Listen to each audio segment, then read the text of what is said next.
Welcome back to Real Talk here with SirScoots. Now, just kind of going on to some more general questions here. Let me bring his audio up. Uh, I guess I don't. I mean, there's a lot of different things we could really go from here. A lot of, I guess, outstanding drama bombs that we could talk about, as you so Mm. eloquently put. Let's start off with the whole Quantic thing. It's no secret that you guys have kind of Yeah. shared some words on Twitter. Is there any true animosity between you and Mark, or was that simply just kind of business getting out into the open? Again, I can't speak for Mark, but I certainly will speak for myself on this one. I don't like him.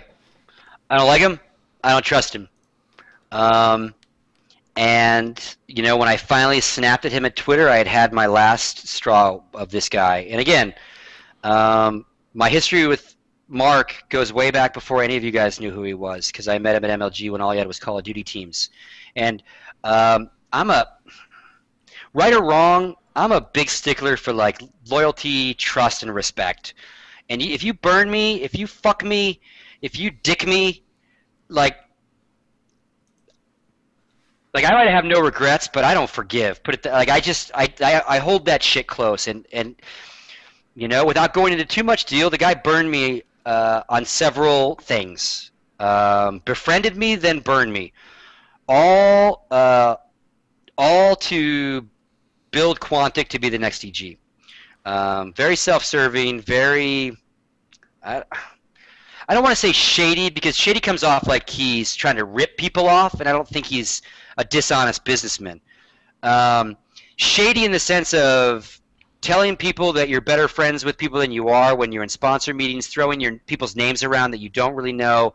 Like, he kind of used me, and I caught him in it, and I called him on it, and then he would give me bullshit excuses, and I'd call him again on it. And because again, like, Mark, new guy in the scene, didn't quite realize that everybody else he was talking to in the scene would then tell me what he was saying about me or to me or about EG. Like, we talk about how you can't keep anything secret around here. You can't keep anything secret around here, You right? So can't. I was You hearing cannot. he would tell me one thing and kiss my ass and call me the Yoda of gaming to him, and I can learn so much from you. And then I would hear that he said this, this, and this about me, Alex, and EG. And I was finally like, fuck you, dude.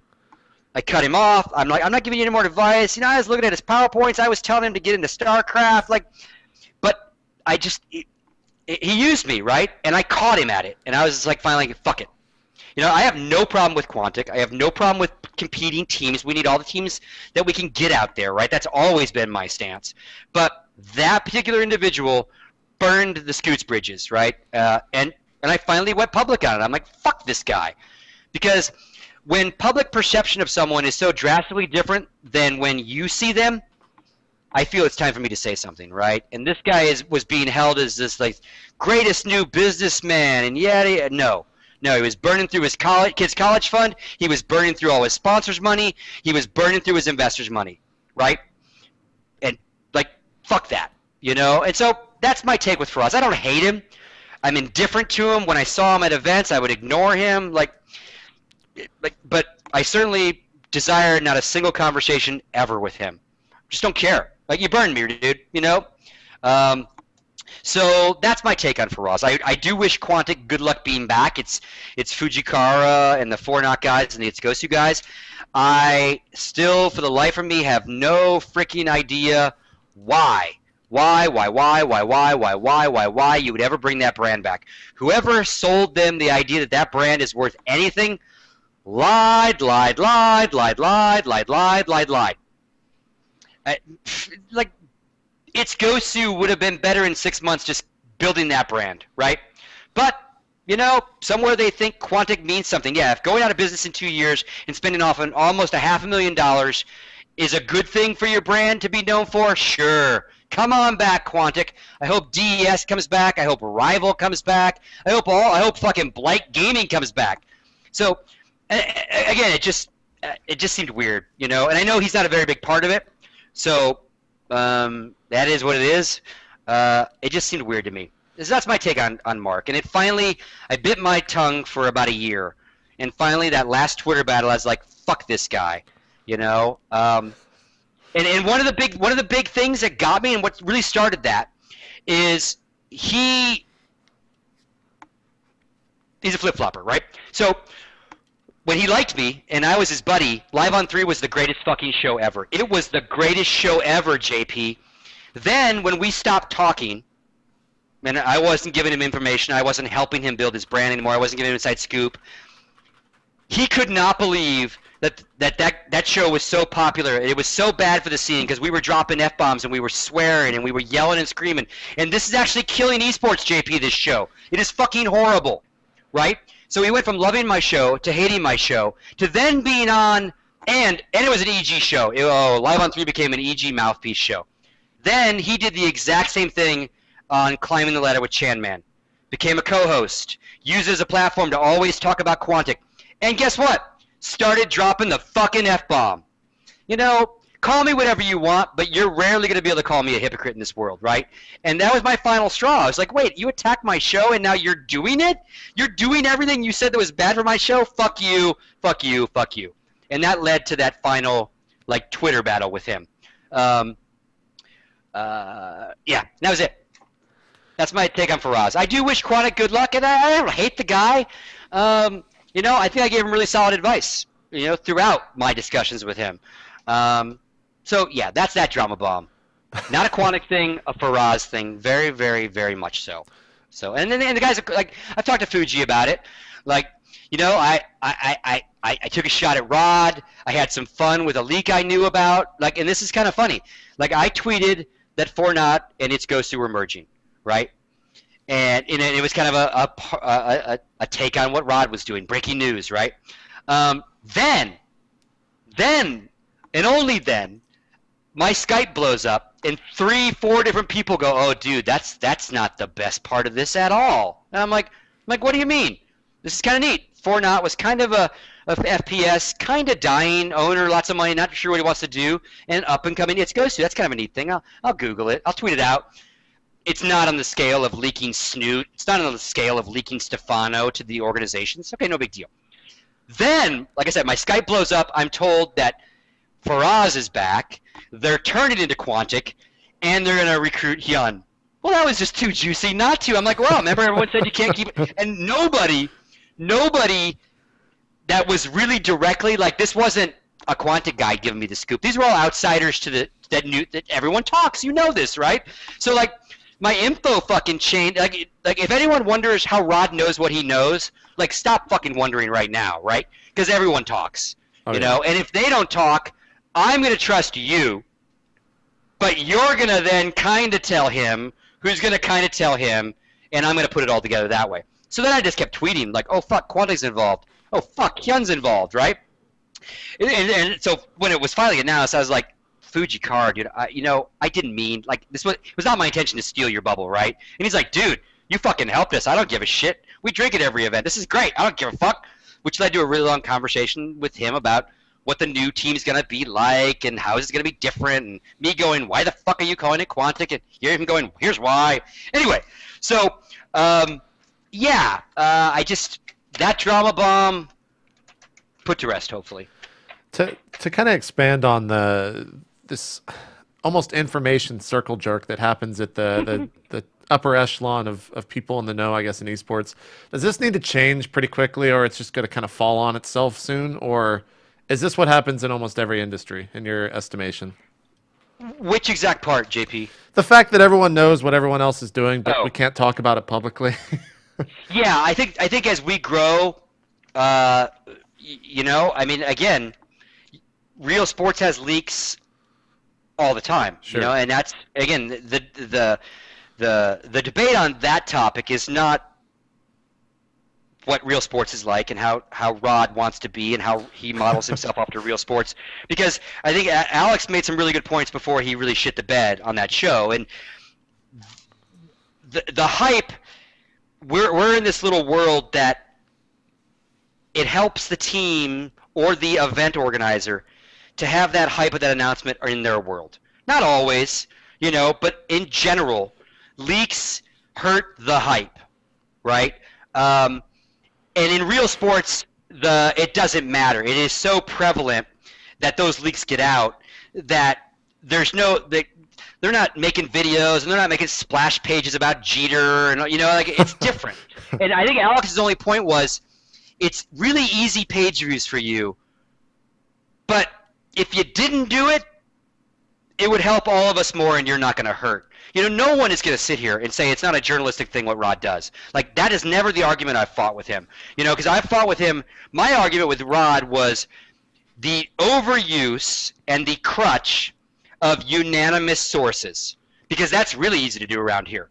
You tell me I get that guy who hates EG and that guy to hate EG to confirm it, I got a source, I'm done, right?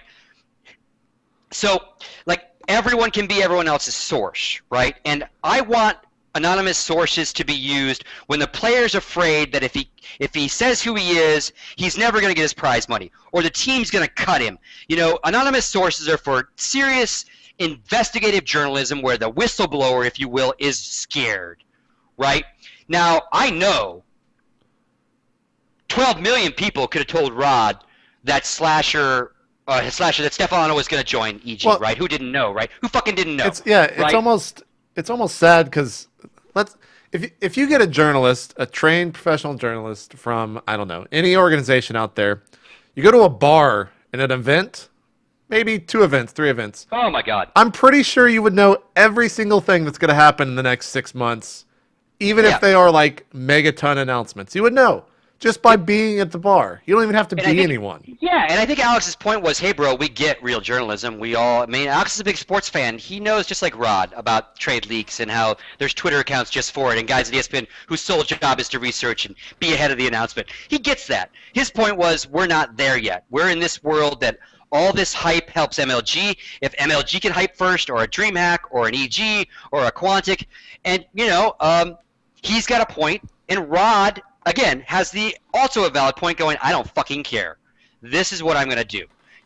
My biggest issue with all that was Alex went too deep down the rabbit hole with threat. Like, him and Rod go way fucking back. They are actual friends, right? He should have said to Rod in private, look, dude, you keep doing this shit. Like when he threatened him with getting the other teams together, that's all natural teams versus press conversations, right? It is. But doing it in a public air, how he did, he should never have gone on that show. It's already considered an EG show. It's the Muslim's first show back. I felt so bad for him. The Muslim's first show, replacing Pain User. That whole show should have been about that show getting back to its roots, which are talking about the game of StarCraft, patch notes, different build orders. That's what that show is always supposed to be. So when the CEO of EG comes on to rip on Rod, if anything, you should have done a live on 3. Come on, Rod show, right? Come on, Rod show and do it. And again, I look at Rod, and again, I've known Rod forever, and it's fucking low-hanging fruit content because everybody talks to everybody. It is much easier for Rod to write up that content and put it on GameSpot than to delve into the use of Ritalin at events or some like real deal hard-hitting topic, right? And the other side of the coin is Rod writes for GameSpot. GameSpot doesn't even know who the fuck Stefano is, let alone that he joined EG. That leak, if anywhere, belongs on an endemic site like a Team Liquid. Rod's job is to make that GameSpot mass asshole gamer audience understand what we do and why it's so cool. And just publishing leaks is not that kind of content, right? That's games. He needs to be fucking. He needs to open the fucking book and explain to the world what esports is. But just delving into trade negotiations is not gonna excite the GameSpot reader, right? That's Cadred's job. That's Team Liquid's job. That's ESFI's job. Even they are like he has that portal to the Kotakus and the GameSpots, right? So do some investigative journalism on how much money has been given out over the last 3 years over what games, what the average salary is. Like that's what his audience needs to be fucking spoon-fed. Not that EG signed CLGEU and his audience goes, fucking League of Legends? They get fucking paid to play? That's fucking stupid. And by the way, I'm putting all my fucks in now because I got to catch up to Mr. Bitter. It's true. So that's my catch bigger up to Tasteless, issue. Actually, but so that's totally my bigger issue with Rod. on all my arguments with him is like, dude, you of all people take this higher journalistic road and do this kind of content that sports does, not this sliver, right? Although it is also part of real sports, bro. It is, right? But again, I think to your question, I think what happens if this thing continues to grow, you're going to see a distance. You're going to see players distance from fans, not only online, but at events, right? And this thing that we think is so cool because someone can walk right up to Huck is going to stop, right? And that's going to be the bit, and I've said this in many, many interviews, somewhere down the line, maybe in our lifetime, Team Evil Geniuses pulls into the fucking Staples Center on a bus. And also pulling in on a bus is Team Liquid. And they go into their locker rooms, and they do a little corporate press meet and greet before the event, like boxers do, right? Then they go play their matches. Then they leave the stadium. They do a press conference afterwards, behind a step and repeat, and it's over. Fan interaction is spending $80 and sitting at the Staples Center and cheering for my favorite team, right? And maybe a fan day for the Lakers, right? I might be able to get close to Kobe. Now that's a long, long, long, long, long, long, long way away, I hope. Because one of the coolest things about this is a fan can save his money right now and go to an MLG and maybe bump into a Huck and get an autograph. And maybe you can't go to a fucking Lakers game and get Kobe's autograph. No fucking way in hell, unless you're behind some VIP rope. So that and what part of that is the shielding of the personalities, right? Like, and EG does it a little bit already. Other teams do it a little bit, and they keep an eye on the other. They keep an eye on their Facebooks. They keep an eye on their Twitters. You know, and you're gonna lose that. You know, for Huck's own good, much like Derek Jeter's own good, people are going to get involved in his messaging, right? And I'm using Huck as a stereotype guy in the scene, very polarizing, right? But eventually, maybe it's Tumba's company and companies like Tumba, and again, Huck has an agent and a publicist and a manager, and none of those guys work for Team Evil Geniuses, right? And that whole army protects Huck from saying stupid shit and doing stupid shit, right? We're not there yet. But that is going to put the walls up. You know, we want to be like real sports. Well, that's also like real sports. Stadiums full of people, and no one talks to Kobe. So I think we can do our best to keep both going, you know, keep that fan and again, maybe it's going to get more limited. It's going to be fan days. It's going to be meet and greet nights. It's going to be way more controlled. But I kind of think I see that as the future for some of these guys, you know? I mean, fuck, Too Good is an agency now. I just saw in chat, reminded me of that. He's starting to manage players, you know, and my joke was that is Too Good's the guy that's supposed to tell your player to get out of the bar. James is not the guy you want because James will be there spending sponsor money buying more booze for the player. And I joke, by you. James knows when to be fucking professional and when to be James. So, but again, that's part of growth is that separation of I'll call it church and state, but it's fan and player, right? And it's very much which leads me to like one of my future ideas of this whole fan package at events. But anyway. I think it's going to continue. I think the leaks are the leaks. People like to talk. People like to not only be in on the secret, but some people's personalities do them no good if they don't let you know that they know that secret, right? That's where we get in trouble. It's not people knowing the secrets. It's that you, JP, think that I think you're cooler because you told me, right? And I'm using you as an example, right? Oh, Scoots, did you hear this? I get this shit. I've left the team months ago. My pipeline of info has not stopped. If anything, it's increased, right? Yeah. So, again, growing pains, you know. The leaks, you know, again, I think, and I told Alex, you know, he asked me after the fact of what I thought of the show, and I'm like, dude, you fucked that up. You started really, really good because you were nailing Rod with what sports is like. You know, you were making the logical arguments. Yes, sports is like this, and yes, your contemporaries in sports do this, this, and this. But your contemporaries on my side of sports aren't worried about this, this, and this. As team owners, right? They're worried about different things. So we can't call these apples and apples quite yet. And then he got really personal and got really upset and went down the boycott you, fuck you, we'll shut you out road. And you know that didn't need to happen. in public at least. Maybe Rod needs to know that if he keeps doing this, that these top teams will stop giving him interviews. But that's something that happens in private. Happens in private, behind closed doors, because they all know each other. They all go way fucking back. Rod is not a random to anybody in the top level, right, of teams. So, and I have no idea if there is a boycott or he's been silenced. I have no fucking idea. But I can tell you this right now.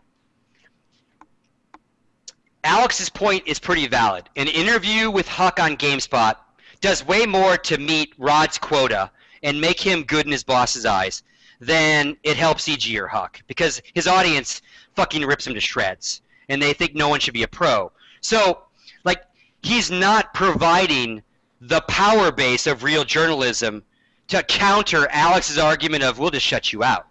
You would be hard-pressed, you'd be much more hard-pressed to shut out a Team Liquid than you would GameSpot right now, right? Like, what's that going to do? Oh, so less fucking angry nerds who don't think pros should get paid at all are going to comment on an article that doesn't exist anymore? Well, oh no. Bless it. What will we do? Whatever will we do? Whereas the interview that I needed from Rod, or from Fraud, I almost said Rod, and back to the Lake boycott, we needed that content far more than Lake needed content on Gottfrag when he was already well known on Gottfrag, if that makes sense, right? He had the power. It hurt us to not have an interview with Complexity. It didn't hurt Lake. This one, I think, is kind of a wash still. Anyway, journalism, I don't know.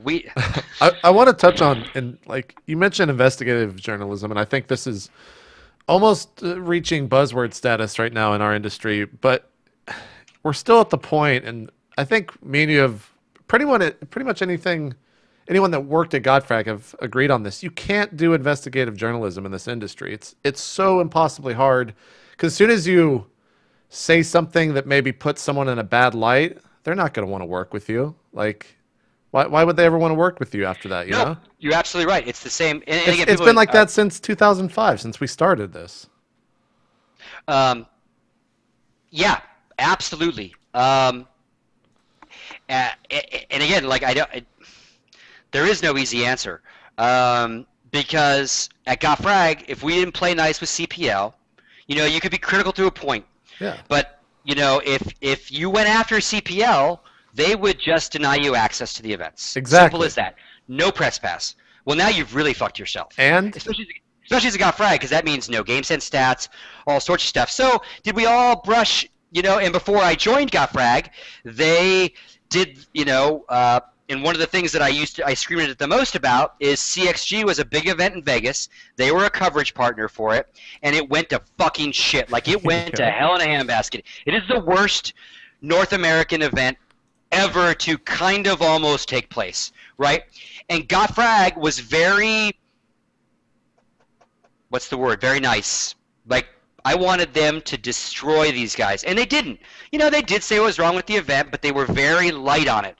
And to the same point, they didn't know if CXG was going to rebound, and if it did rebound, if they were going to still be a coverage partner. And again, at that point, it was CPL. So you were trying to diversify your fucking portfolio here. You got to be a little nice. So it's a two-way street. ESFI has to worry that if they're assholes to Brand X, whether that Brand X is a team or Brand X is a league, that their access will get trimmed, right? Just like Alex was talking about with trimming fucking Rod. It happens in real sports too, though. Like fucking shit gets boycotted on both sides. So organizations, organizations boycott press, and press will just go, okay, well, we just won't give them any interviews. And when I said that GameSpot doesn't help EG, I said that very much in the nature of this tit for tat. Losing a hype announcement to a GameSpot versus not losing a hype announcement. That doesn't help EG. I'm not saying that GameSpot talking about pro teams and getting it out there doesn't help us all. Obviously it does. But Alex, in his mind, did the math. In a leak versus a Huck interview, the leak being fucked is far more damaging than the positiveness of a Huck interview. I guess that's what I meant by GameSpot helping EG, if that makes sense. But let me turn this around a little bit. How many years, because I've thought about this forever, How many years did Major League Baseball get away with with most of the journalists not really ripping the lid off of steroid usage? How long did that old boys club stay like under the simmer level of that story, right? How many Tour of France and bike journalists, and I know some outed Armstrong long ago, but how many of that old boys club did not talk about it, right? For their own reasons, right? So, like, and those are real deal, like, fucking major sport organizations deciding, you know, when he breaks the story on steroids, we'll follow, right? Or when he breaks the Lance Armstrong story, we'll follow it. Again, it's nothing in our world is altruistic and charitable. These are all businesses being run with all bottom lines that are all affected by each other, right? Again, I think esports journalists have to bear that sword for quite a while. Yeah. And maybe, you know, maybe go for it. Because Rod's point is, and he made this point on the show, he's like, fucking go for it, Alex. Ban my ass. Because that's my next story. Right? Sure. And well, I mean, he made it his own story when he was like, I'll go on Reddit and just watch the public eat you alive. And that's pretty much what happened. Because Alex earned so much negative light from that. Yeah. So maybe that's what needs to happen is someone needs to get slapped, and ESFI needs to write a critical article of somebody or whoever. I'm going to use them as an example. They get slapped. They come out and then say the slap. Like, they need to earn their press badge, and that press badge needs to be inflammable in the sense of how you covered the event, right? ESPN gets to go to the Super Bowl whether next year, even though they mocked the fuck out of the power outage for hours, right? They're not going to lose their press credentials. So somewhere along the way, I guess ESFIs of the world need to feel confident to go for the story, to then lead to maybe the slap that leads them to say, hey, oh my God, MLG is trying to ban us. Oh my God. You know, to then maybe pave the way for others to know you can say what you want and not get banned. It's true. I don't know. It's also true. I mean, there's no organization, maybe GameSpot, if Rod had more of a team. But if MLG loses ESFI's coverage, who fucking cares at the end of the day from MLG's side, right? Like, oh, he got left. But yeah, they don't care. Yes, I'm what the hell? And again, I think Alex's big thing was like, he didn't come off that way because Alex comes off like, hey, bro, we're all trying to grow this. This is this one little sliver that we want to maintain, and we don't want you to leak. Can you do that? You know, and again, Rod said no. And Alex said, well, fuck, dude. Really? And again, back at the Got Frag days, we took Alex's stance, right? And not this is not about getting kicked out of events, like not covering, but we knew all trade things before they were going to happen. Because again, even back then, everyone talked. We knew who was going to what team, and we went the other way. We went to that organization, or Midway would, but not necessarily me, and go, hey, I know you're signing this guy. When you get announced, can we get an advanced copy of the press release, and can we get some quotes and get some we want to create content around this content. We're not just going to throw your press release up. So we'll wait. We'll sit on this, but can you give us 2 fraud quotes? Can you give us a quote so we can build a little bit more of content so the minute at Wednesday at 12 o'clock when you go live, we're ready. We're not trying to publish. We're not scrambling. We're hitting fucking publish. And now here's our news about your news, and then some. And that's all Alex wants to kind of do again with Rod is go, look, dude, we'll give you some bonus. We'll give ESFI some bonus. Work with us on it so we all announce it once. And again, those guys are like, fuck it. Fuck it. You know? First in, right? First in. And now you can see they're starting to work together. They already did something better with the CLG-EU thing. But, you know, some people want to be that first. And I think Alex's problem is not with every esport journalist wanting to do a leak. Alex's problem is very much with Rod because him and Rod go way back. He is not a random. He is not. Yeah. So, like, Alex would approach someone else totally differently. And I think that's where again, he took something personal and made it very public. And because, again, it goes past very public with them because of their personal relationship. And that's where he got himself in trouble. Was it just pull Rod aside in private and go, fuck, dude, you know this is bad for us. Can we work together? And Rod's either going to say yes or no. But Alex doing that in public and then threatening him did no good, except for once build Rod up as something good, in the sense of because he's always on the bad side of an argument, right? He's always the negative. That's true, yeah. And again, no offense to Rod, he's not doing anything wrong here. He is following his journalistic footsteps of sports, right? So he had a point. Alex had a point in the sense of, yeah, bro, but, and it just got ugly. And somewhere in the middle there is where we all should be operating, I think still. That's my take on that. And of course, I got in a big fight with Rod just over sources, because no real journalist in the world will use them unless they have to. He uses them all the time because they won't go on record. All his sources won't go on record. So he gets you to say it, you to say it, and you to say it. They've all confirmed it. Anonymous source, it's done. And now he's got an article, And it's too easy. And again, I trust Rod. Like, Rod's not making shit up and going, I'm going to call. This is going to be under anonymous. This is going to be good. Like, he gets all his information is vetted, is real, is double vetted. I want anonymous sources to be the ones that are fucking really leaking terrible shit. Yeah, exactly. Not another team owner who has nothing but glee to watch EG's, story get leaked out ahead of them, right? Because his sources are conflicting businesses to those he's leaking on, right? That is not always the case in real sports either, right?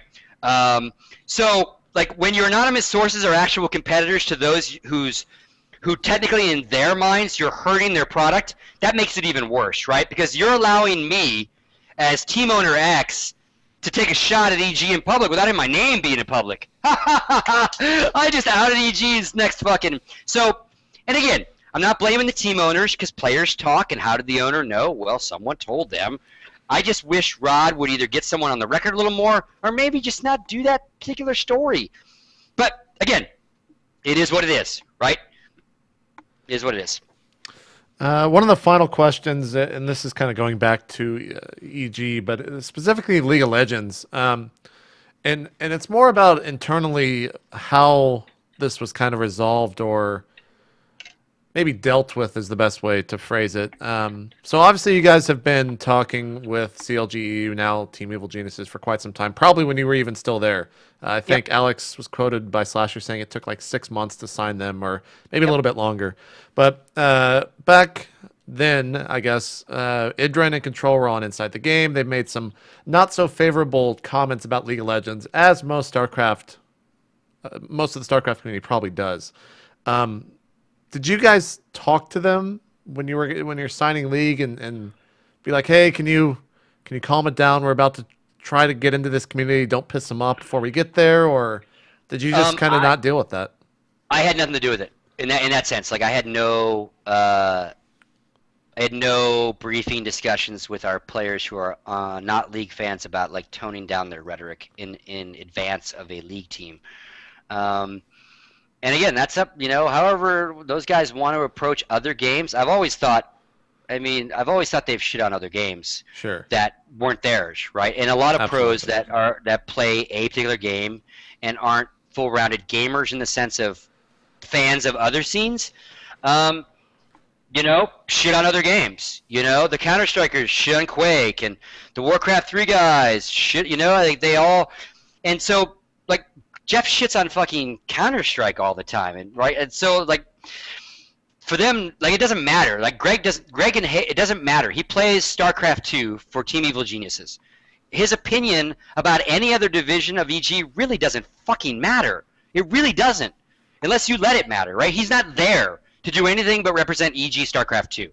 Now, would it be great if they were all kumbaya and supported each other and watched other streams and did pay attention to each other's games and properly cheered them on? Sure, but no one signed Greg to give a fuck about Quake or WoW or anything else other than StarCraft 2. So to let them have their opinions on it, I think it's kind of funny, because I think they probably thought, because again, they're players, they're not management, they probably thought that it would be a game that EG wouldn't pick up. But you got to look at that game. You got to look at those numbers, and you got to look at that name as an esport. I don't care what you think of the skill level of it, or if it's a hard game to play, because too many fucking people disagree with you, right? I don't like Greek food, right? I'm not a fan of Greek restaurants. I don't like Greek food, except for the baklava. But enough people eat the food. I don't sit there and go, God, Greek food is not really food. You know, it's different game, right? So to answer your question, I had no conversations with them in earnest, although I used to joke with them. Because, again, Alex and I have looked at League for years. For years. Matt Marcoux used to be an EG management guy. He left EG to go work full-time at Riot. So, you know, and he, from the get-go. Uh-oh. Scoots is gone. Give me a second. I'll get him back in call. Sorry about this.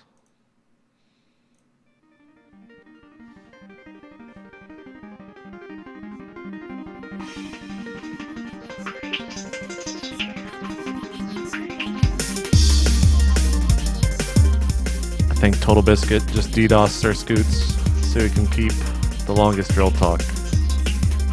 More info soon.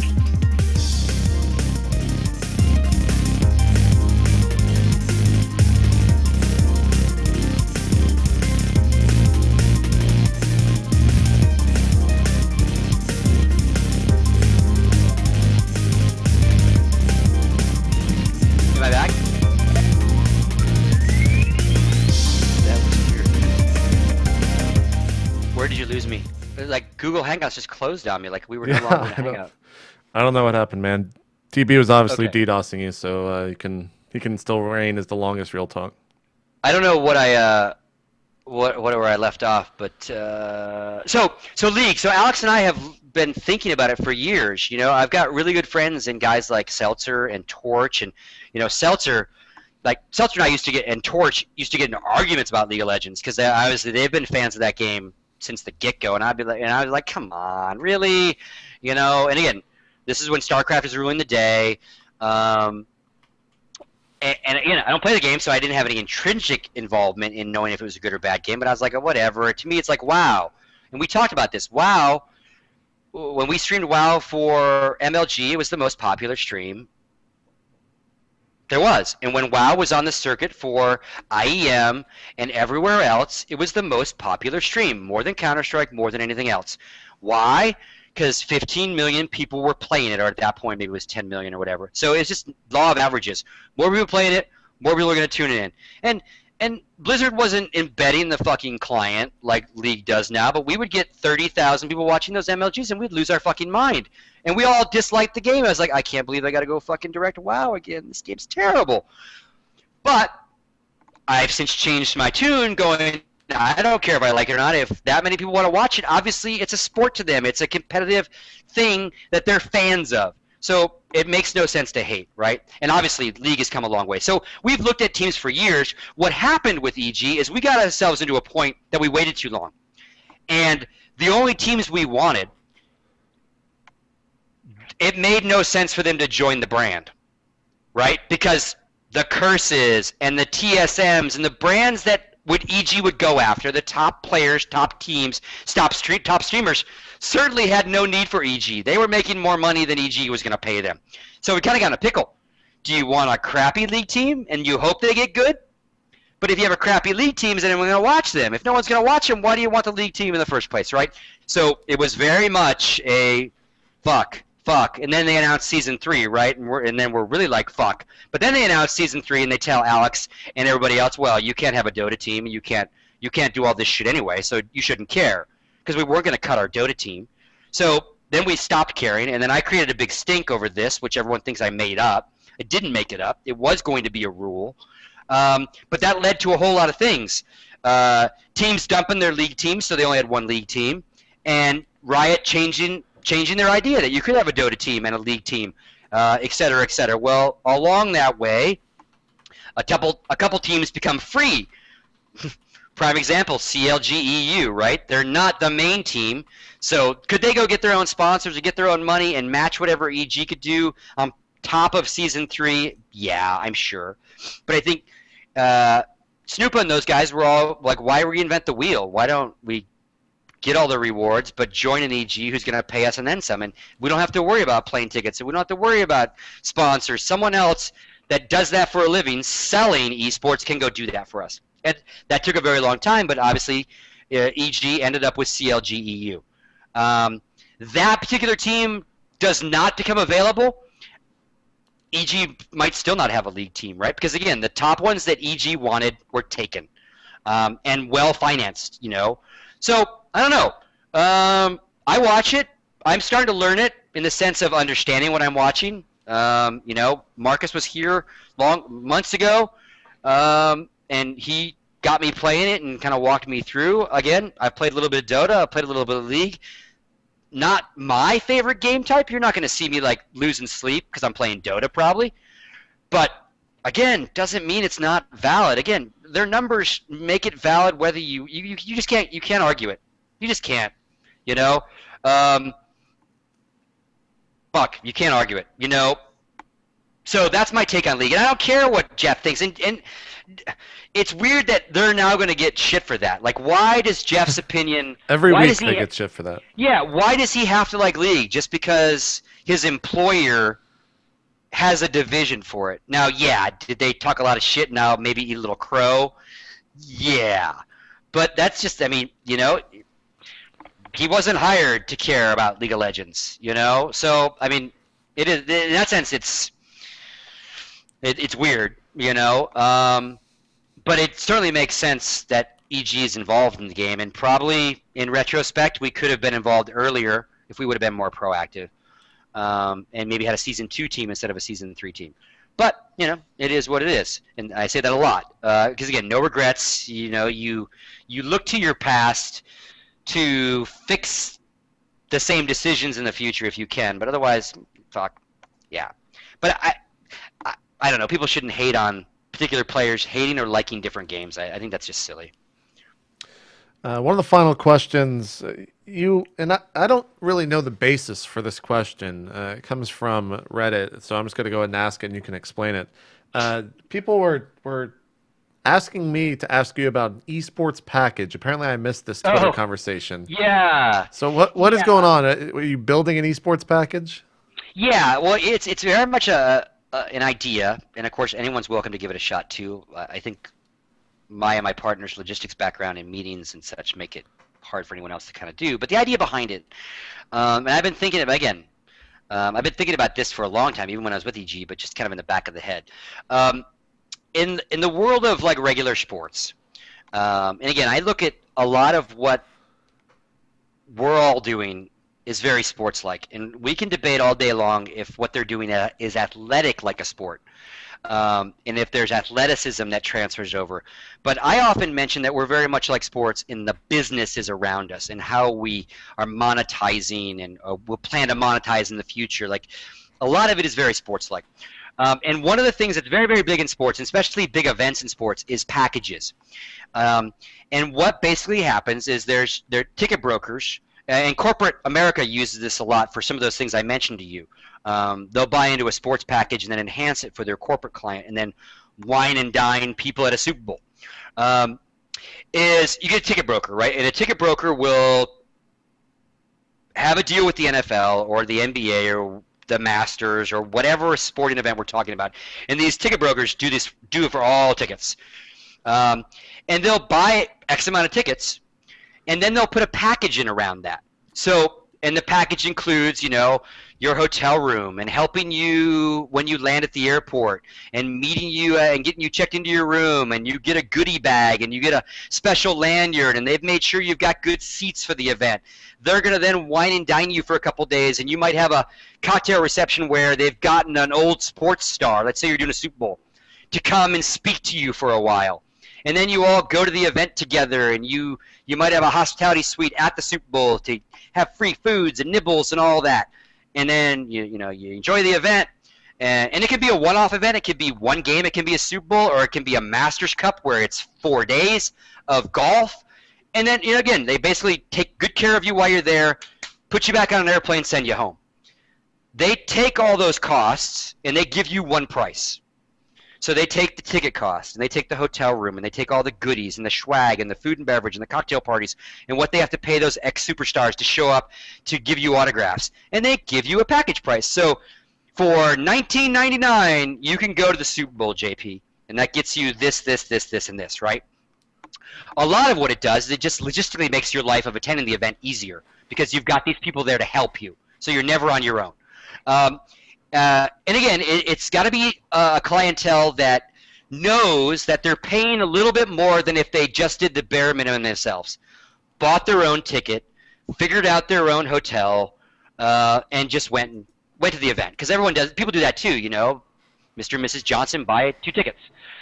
So what I want to do, and what my buddy Mick wants to do, who's my best friend, but also still travels for a living, that's what he does, is figure out the feasibility and the cost structure of taking an MLG product, like their VIP program, for example, that they just announced, or NASL does a VIP, IPL does, and figure what I'm trying to figure out right now is if I could jam enough value into this package, because I can't gouge you. These fans aren't corporate clients. They're not superstar rich people, right?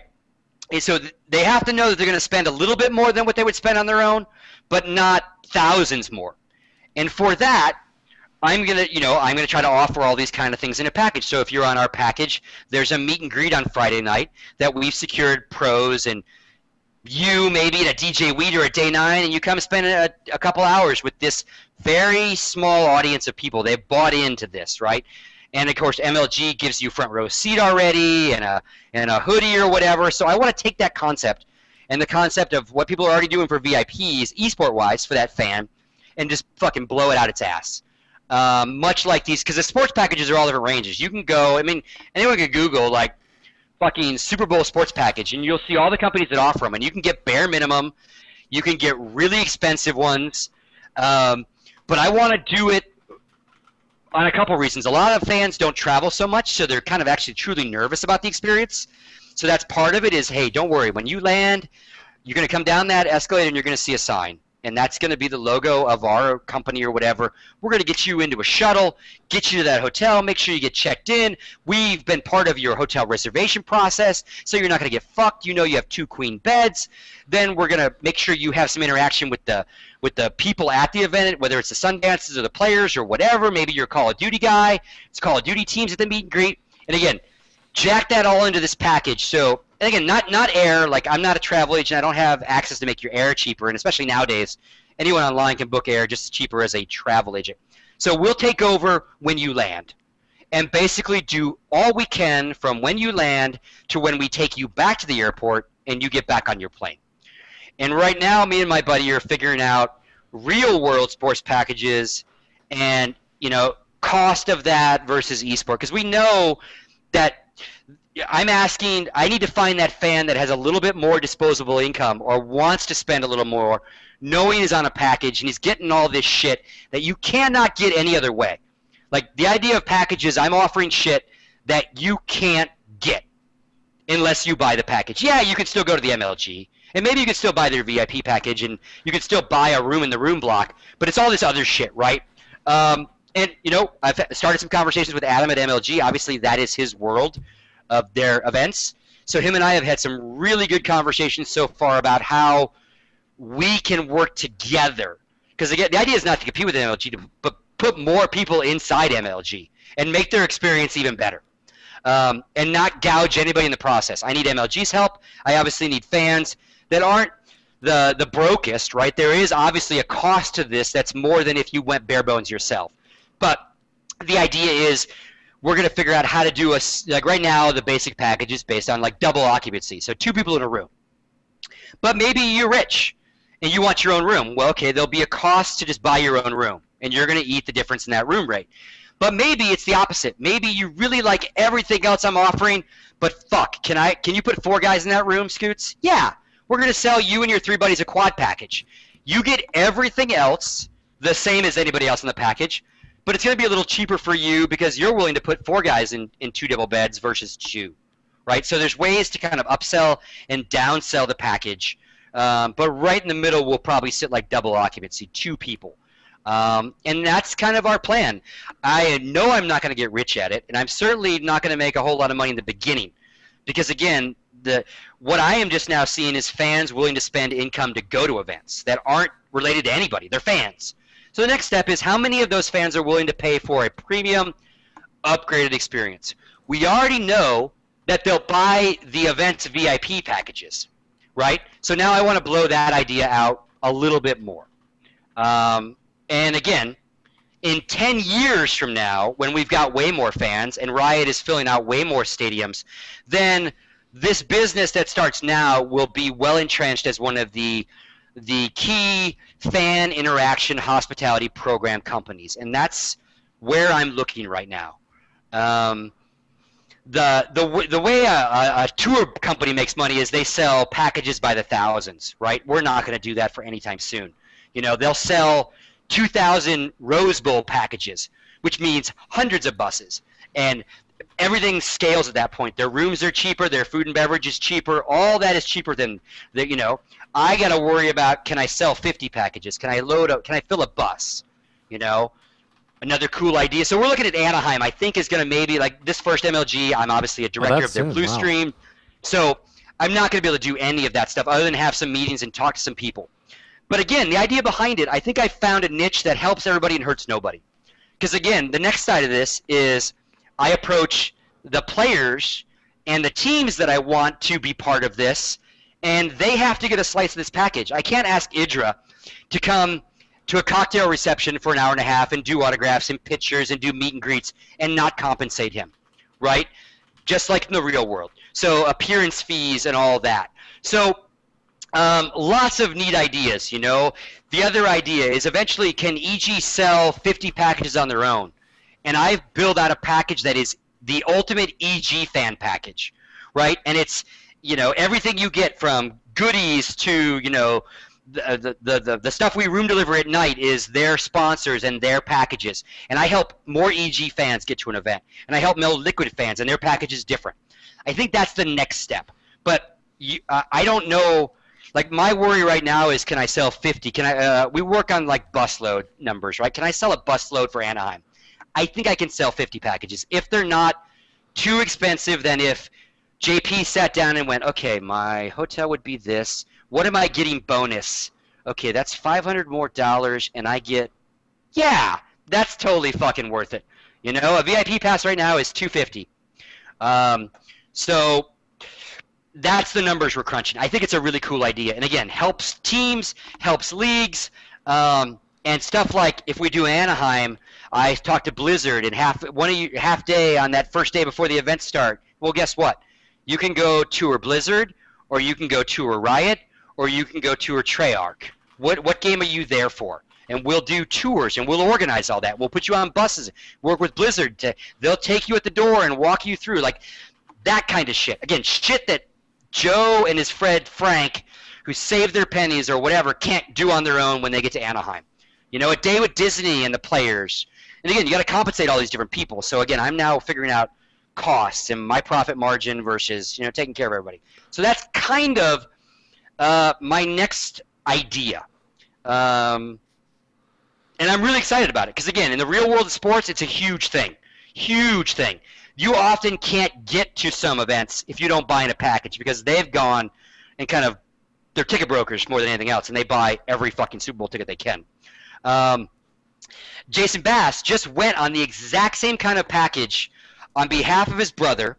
His brother, whatever company his brother works for as a real job, was able to win a trip with a company called NetJets, and they do packages, and they are a corporate. They bought into a package service with a sports company, and NetJets sells corporate jet airline time, right? They're a corporate jet company. So whatever Jason's brother does with this business, he earned enough swag to be able to get him and himself, his wife, Jason, and his wife on this package. And it was a very VIP Super Bowl package. So Jason fucking lands, they give him his tickets, they give him a lanyard, they take him to parties. You just look at Jason Bass's tweets. Same kind of thing on a much more, probably a much more budget scale because it has to be.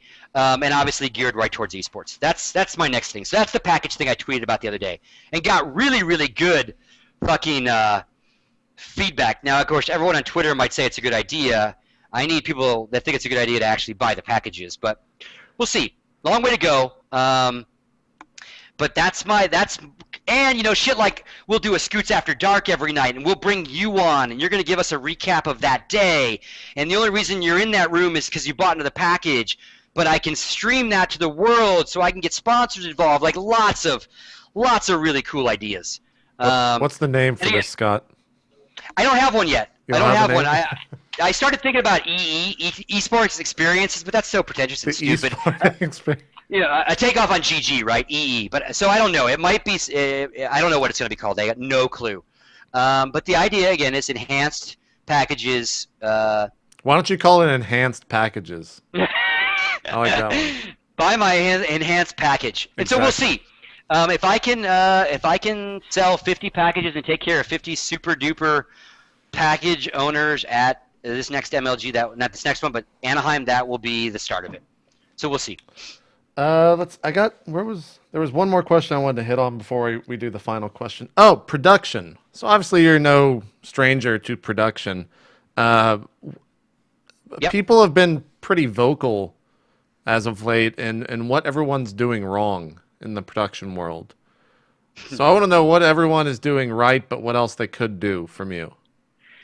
Oh, wow. Well, no one's doing the echo intro like I used to do for players. I mean, that was the most amazing thing ever. I still think it's the same thing that if you tuned into a Live On 3 years ago, downtime.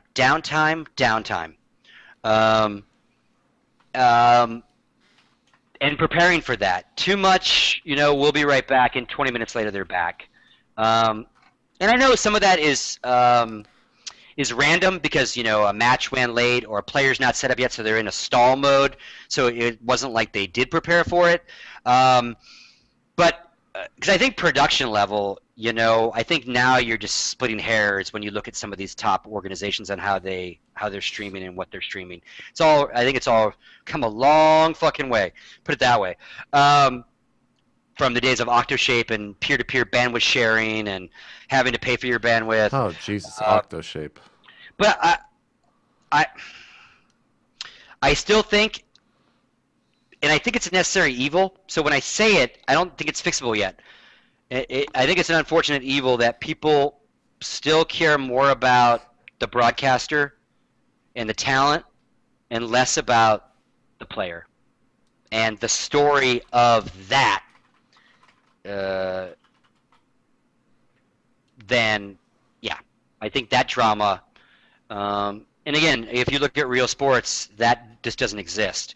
If you look at real sports, once ESPN leaves their studio and throws to the Super Bowl, you're lucky to see those actual broadcasters' faces for more than 20 minutes in 4 hours. Yep. Right? And I know we're in a different world and our desks it's just different. It's more like a golf tournament, right? And they go to the golf desk way more often in the weekend because it's a weekend thing.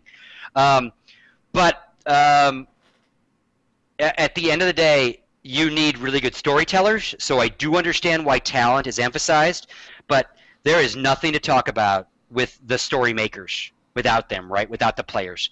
And I think you're seeing less of that this last year than like when StarCraft really blew up and it was all about Tasteless and Artosis, and then the players were really being overshadowed. Even the players were talking about financial overshadow and all that. So I get they are our gateway, but like when I tune into an event and the casters are embedded down in game down below or something, I just go, why? Yeah, that is a little weird. Or I'm still watching them for 10. I would rather hear you talk about the players and stare at the players in the booth for 10 minutes than stare at you. Because you're there to talk to me. They're there for me, right? So I'll listen to you, but talk to me about them, right? And you just still get a lot more of the camera, on talent. And again, necessary evil to the storyteller. I think everyone is doing really, really good production. I think some of the really cool shit that you see out of NASL is what we've all been screaming about. Like this other content, this filler content. Yeah, you can go, oh, okay, the Sumu thing. That was stupid, but that was filler. That gave their broadcasters a time to grab a bite of something, to drink something, to get refreshed. So more filler, more story, and your filler is the storylines, right? Like, I know it costs money, man, but if you could figure out a way to get to some of these players' houses and get some of that advanced content. In the Too Good Show, they were the Good Studio Show. It's not the Too Good Show. They were talking about Riot in season 3. In this first week, there's not a lot of whole B-roll, not a whole lot of this stuff, right? And they've got all the players in the same cities. They all just got there. So what the studio was saying was, I sure hope that if they're going to be live with games on Thursday, Friday, Saturday, they're spending the beginning of the week making content around these players and these houses and stuff to fill into that. And again, I think it's come a long way from the spinny logo of QuakeCon that we used to complain about. And your producers are not so much just last-minute scramblies. Like they have time to think about producing their streams, so they're creating content. IPL, this last one was better than the one before when it came to side content. So I think they're all getting good there. I don't know. Like, I do wacky shit, and some people like it and some people don't. Like split screen and Are we going to see this in Dallas? Are you getting that much free reigns? Not my call. So I probably have to do what they have enabled me to do within their limit. Right? You've worked. Yeah, I have no idea what MLG is going to allow me to do or not. But like, I think when we did picture-in-pictures here at Masters Cup and you had 2 drops going and that kind of shit, that was cool. It doesn't always make sense to do it, but when it does make sense, that's cool. You see some of them starting to do replay. NASL is doing replays, and MLG has the big board. So, like, they're all doing really cool shit. They're all kind of pushing each other. But, again, entertain me when I'm not being entertained better by the actual match, I guess, if that makes sense. And they all are still a little guilty of that. All right. I think it's time for final question. Is there anything else you want to cover? I think we've been pretty... God, I think we've covered it all. I guess what I would say is to the anti-Scoots fans who only knew me through my brief time at EG and then started to dislike me because of things I said and things I did and my team's actions. Sorry, I'm not going to apologize for what I did, but I'm sorry if you think I'm leaving, because I was doing the math today when I was like literally trying to figure out my years of doing shit. And my time in esports, and I will say as a fairly productive person, is about a fourth to less than a third of EG. And I damn well hope that in 20 years I'm still doing something. This is my passion. This is these guys are my athletes. And there's games that like I said, I'm more fans of than others that I'll watch, but quite frankly, I ain't going fucking anywhere. And even if I had to go back on the road and not do a single thing that made me any money in esports, I'm still not going anywhere. I will still, and maybe that is one of the cool things about leaving EG is like, I now feel safe. And obviously, if I start a business, you always have to worry about that. But I was worried that people not liking me for whatever reason was affecting those around me. Right? You don't have to like me or dislike me, but like, fine. But like, I was getting hate. AG was getting hate because of shit I did, and that happens all around. That is the nature of the beast. But me pulling back, and you can hate me for me now, right? And you can love me for me, and hope somewhere in the middle you just dig me. But you will see me be very outspoken. That is not going to change. And probably now that I don't have to worry about like Steel Series or whoever getting fucking emailed because I said something crazy. You probably have seen the last couple months a little bit more of gloves off Scoots, of truly saying what I want to say, which is, again, the old Got Frag Scoots, if you remember me. So, yeah. And the only thing I would say, again, I don't have the platform every week to say it on Live on 3, so I am going to say it here, is, there is no need, and there's lots of Dalai Lama comments and, about hate and positive energy versus negative, and it does no good and all those things. But literally, in our scene, like, love the shit out of the players in the games you love. But if you don't like Counter-Strike, not going to be mad at you. Support the ones you love. Support the teams that support the things you love, or the content creators, or the leagues, and ignore or don't worry about those that you don't like, because frankly, League of Legends being really, really popular doesn't hurt StarCraft. And Dota, like they all can fight in that sense. Like Dota and League maybe fight a little bit because they're similar, but like this hate, just don't like the game. Just ignore it and don't tune in. But the outward want to tell everybody else you hate it just seems like a waste. And I used to be the same way. I'm not going to lie. Like, I used to poo-poo on Counter-Strike Source, right? And I still poo-poo on it a little bit in the sense of the game I do love. But I'm not going to go, it's a terrible fucking esport, no one should play it, and I can't believe anyone sponsors it. Because there were leagues for it. It was the CGS game. I just didn't enjoy it, so I ignored it. So that's my old Live on 3 rant. Like, love what you love, support what. If you can financially support it, do so. If you can't, watch. Your eyeballs are financial support. And find what you like in the scene, and support not only the intrinsic, I will say like the guys like the DJ Wheats or the Two Goods or the Team Liquids, or the Tobys from Dota. But drop down to that next layer, right, of those guys that are trying to be those guys and trying to crank that same content, but maybe don't have the spotlight on them yet, because they need your love and support more to know they're doing the right thing. And a prime example of that in this world is a guy like Chanman, right, in the StarCraft 2 world.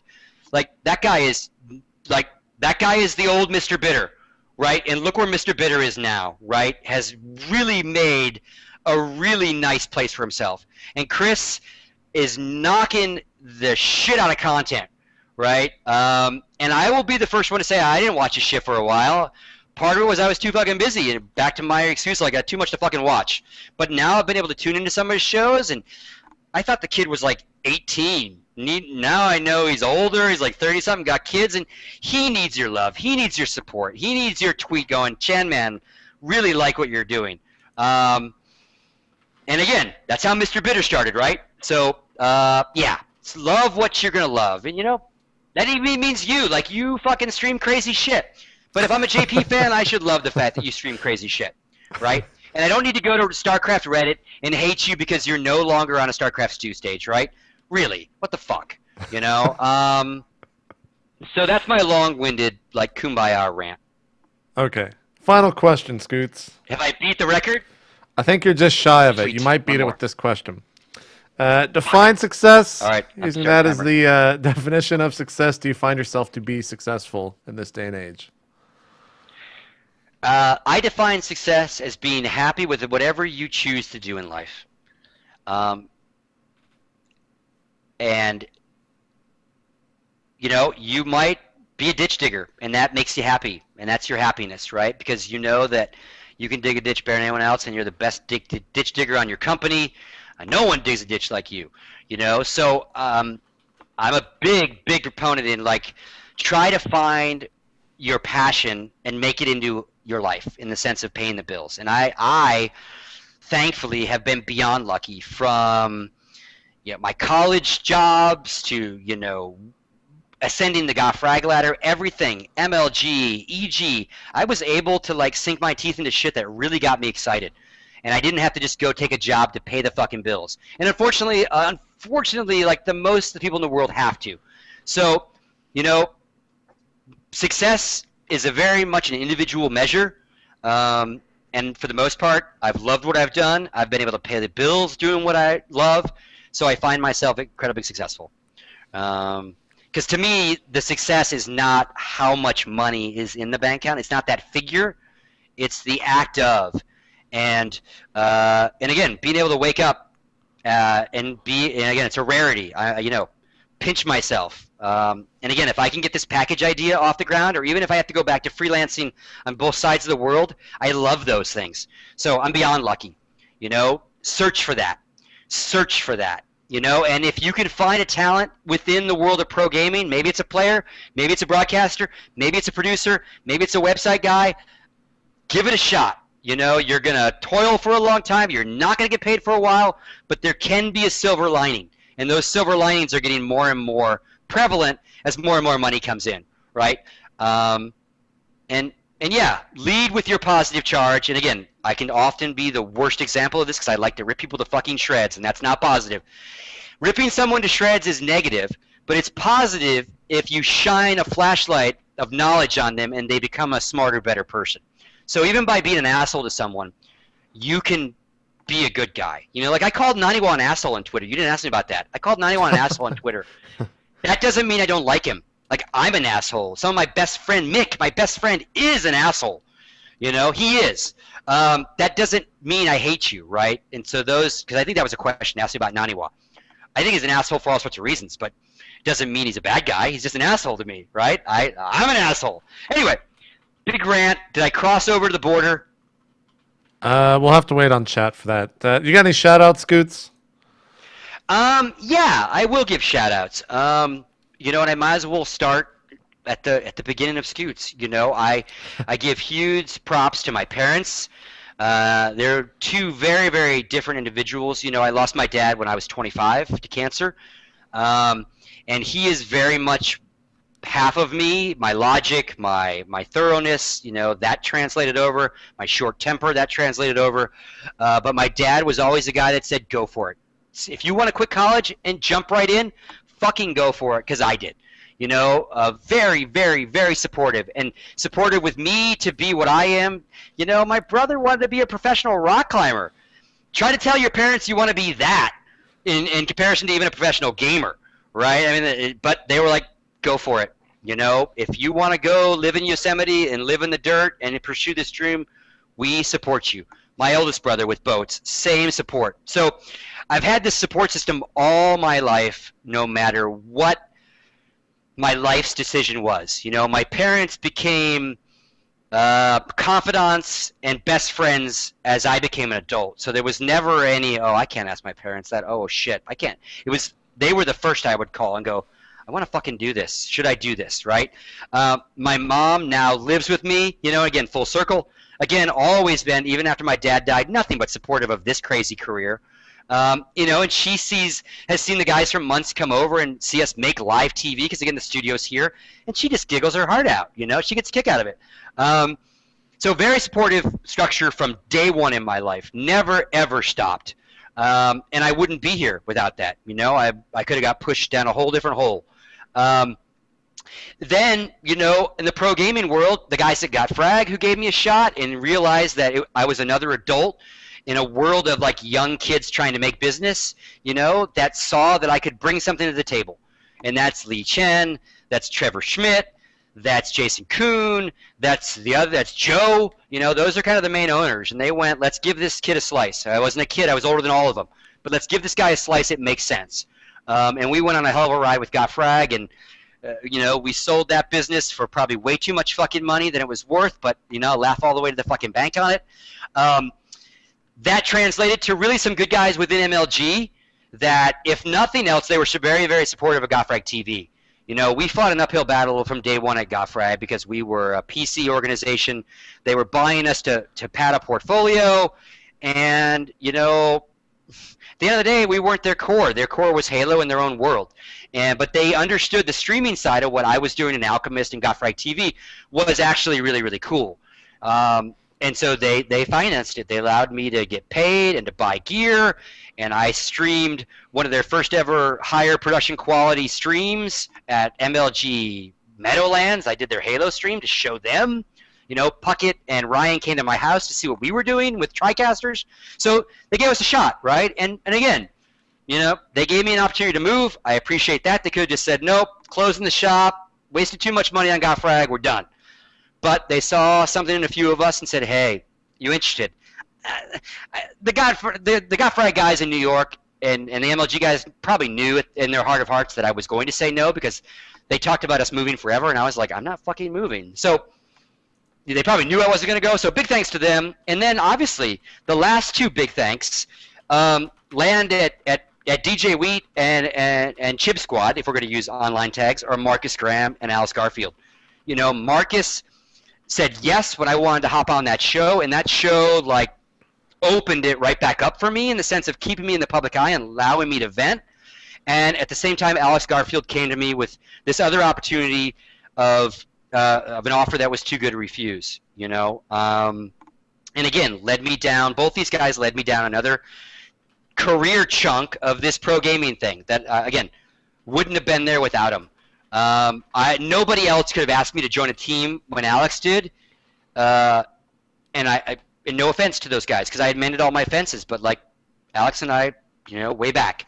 So big props to him for again offering me a piece of this monster that and blood, sweat, and tears that he had worked on for a lot of years. Scoots comes in and says, "Hey, I'll help, but I want a piece." And he was like, "Okay, how much?" So just really, believe that I could offer something. And now we'll see. Ask me next year who I'm thanking. Hopefully it's a bunch of people that bought a bunch of packages. But yeah, and guys like Alchemist, that none of you know about. And I say you, I know you know, but like there would be no Gotfrag TV without an Alchemist. There would be no Gotfrag TV without a Jesuit. There would be no Gotfrag in some regards without a guy like Jesuit. And again, these guys all helped me. Again, I was the face of a lot of things that a lot of people were behind a lot, right? And I've always tried to give them their due reward. I talked to Alchemist today for an hour. He's still a really good friend of mine. So anyway, a lot of unsung heroes to pro gaming that have moved on, that you and I know, but they will never come back. No one will ever know. I've kept the torch alive. I've always thought from that very first UGP, like owning the OGL ladder for 40 weeks at a time, that there was something here. That this idea of, just like in real world, the humans find a ball and all they want to do is figure out a game to beat each other at. Okay, how do we make something organized where I can say I'm better than you at that? And to me, that's been pro gaming, and I can buy a basketball and play with my brother in the backyard and join a Counter-Strike server too, or I can be the best in the world and travel the globe beating each other. So dude, I'm so fucking blessed. I imagine sometimes you think the same thing. It's like, because we have finally been able to make some sort of, I'm not gonna like get all excited about volunteering in something for 10 years, right? I mean, it was cool, but like it's going somewhere still. That's the cool part.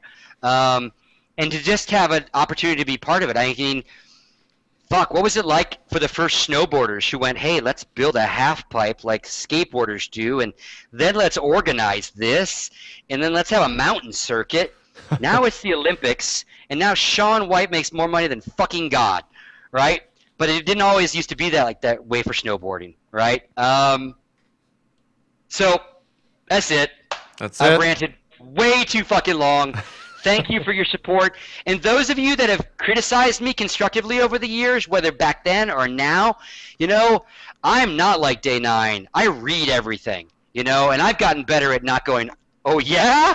Really, motherfucker? In this thread alone for this thing, I caught myself like backspace, backspace, backspace. I'll just wait. But constructive criticism is far more important, and even negative criticism than if someone just blindly praises you. Blind praise does nothing than make you think that what you thought you were already doing a good job of is accurate. But when someone goes, I liked it, but this, and this, you go, oh, fuck. He's got a point. Let me not do that anymore. So I take it all to heart, and there was a time at EG that I took things way too personal, and I was like, oh, motherfucker. Oh, no, you didn't, girlfriend.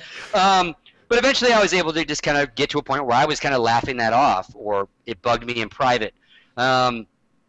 Because as a troll myself and as the guy that likes to push others' buttons, I'm very well attuned, and my thing is people don't push buttons. You let people push your buttons. And as soon as someone knows your buttons, they're going to push them because they want that. That's all a troll is. He knows what'll push that button on that forum, so he says it.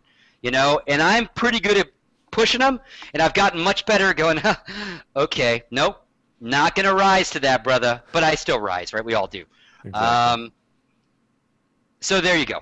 All right. I'm now hopefully officially the longest one. I think you are. And hopefully done. And hopefully I see you at MLG Dallas. We have some beverages. Exactly. I will be the professional bar person at MLG Dallas since I'm not working there. Yeah. So you'll see me at the bar. it kind of sucks because when I was there with EG, I obviously had to get up the next day and keep an eye on players and stuff, but it wasn't like a hard crew call like you all have. And now, Oh, you're gonna have some fun, man. I'm gonna get a fucking crew call sheet. It's gonna be a time that I'm gonna be like, you're gonna have to chase down casters that don't show up. It's gonna be so fun. You're gonna have a fun time, Scoots. I'm very excited though to direct because you know me. I've never like the way MLG does it is like real kind of TV does it. Is the director audio by audio calls the show, but he's not pushing the buttons himself. Yep. He's not doing graphics. He's doing what a real director does. He's like, okay, preview camera 2 and go camera 2, and let's bring the scoreboard up. And I'm used to kind of doing that with one other guy or all by myself and not talking to anyone. You just do it. Okay, sure. Going in game. Okay, here's the new scoreboard. So my challenge and my crew's challenge will be like me getting used to just telling someone else to do it when it's really quicker to just push that button. Yeah. I honestly hope I get to come back. I hope I get to come backstage and watch you just yell at some people because that's always fun. It's going to happen. Yeah. It will be pretty good. God damn it, the scoreboard's wrong. Motherfuck. Oh, and it happens so often, as you know. Yeah. It'll be good fun. Usually it's me that has brought the wrong scoreboard up, right? Yeah. So, yeah.